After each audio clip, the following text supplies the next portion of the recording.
Assalamualaikum warahmatullahi wabarakatuh. Salam sejahtera bagi kita semua. Shalom, Om Swastiastu, Namo Buddhaya, salam kebajikan, Rahayu, Rahayu, Rahayu. Saya Yeni Wahid dan di sini kami semua sedang berkumpul didampingi oleh kawan-kawan dari konsorsium kader Gus Dur yang ada di Jakarta. Kami semua ingin mengucapkan salam. Walaupun hanya berjumpa lewat udara, kami semua ingin menyapa teman-teman para pejuang dan para aktivis dari serta para relawan dari paslon nomor 1 Jokowi Ma'ruf yang ada di seluruh Eropa. Kita semua pada saat ini disatukan oleh satu kesamaan dan komitmen yang sama untuk memenangkan paslon nomor 1. Kenapa? Karena mungkin teman-teman semua menyadari Jokowi adalah harapan bagi bangsa ini untuk menuju arah yang lebih baik ke depan. Ketika berada di negara lain, kita bisa membandingkan negara kita dengan negara-negara lain, terutama host country kita. Dan pada saat itu kita menyadari mungkin masih banyak kekurangan, tapi juga banyak sekali kelebihan yang ada di negara kita. Pada saat ini Indonesia sedang membangun. Di bawah kepemimpinan Jokowi periode lalu telah banyak peningkatan dari prestasi-prestasi bernegara kita. Indonesia saat ini sudah memasuki klub negara dengan penghasilan 1 triliun dolar. Itu besar sekali, tidak banyak negara bisa masuk dalam klub tersebut. Hanya 15 negara di atas kita. Ini artinya prestasi kita sebagai sebuah negara, pengakuan dunia terhadap Indonesia sebagai negara besar sekarang sudah mulai berdatangan. Di Indonesia sendiri, Presiden Jokowi memimpin banyak sekali proses pembangunan, ya, terutama pembangunan infrastruktur, sebagai upaya untuk memajukan atau memberikan keadilan sosial bagi seluruh rakyat, terutama yang ada di pelosok-pelosok Nusantara. Ketika saya kemarin memberikan pidato, deklarasi untuk mendukung Jokowi, kami menyitir, ya, kami membandingkan Presiden Jokowi dengan Presiden Gus Dur pada masa Gus Dur.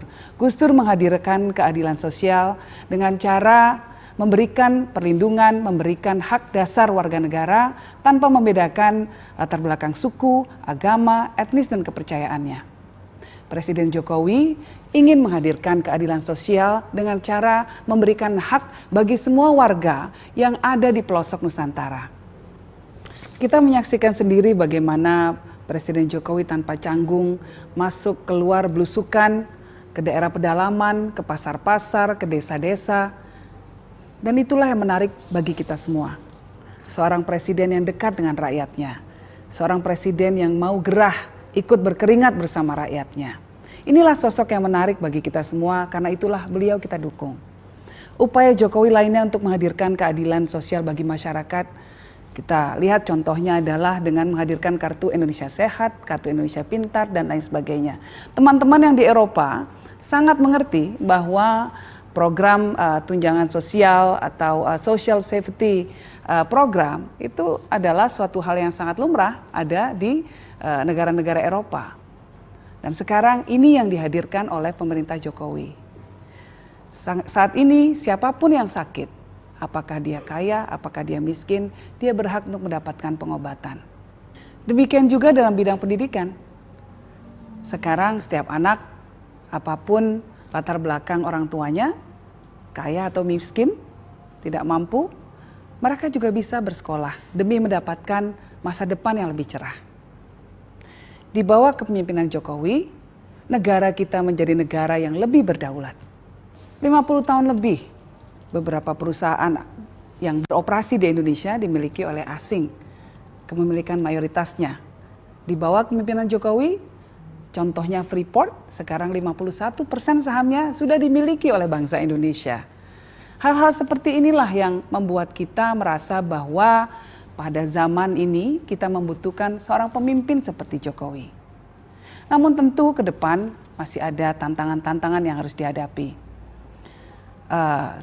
Kami semua yang ada di sini berharap banyak dari Bapak Ibu sekalian untuk juga membantu menyuarakan keberhasilan pemerintahan ini kepada seluruh masyarakat yang ada di Eropa.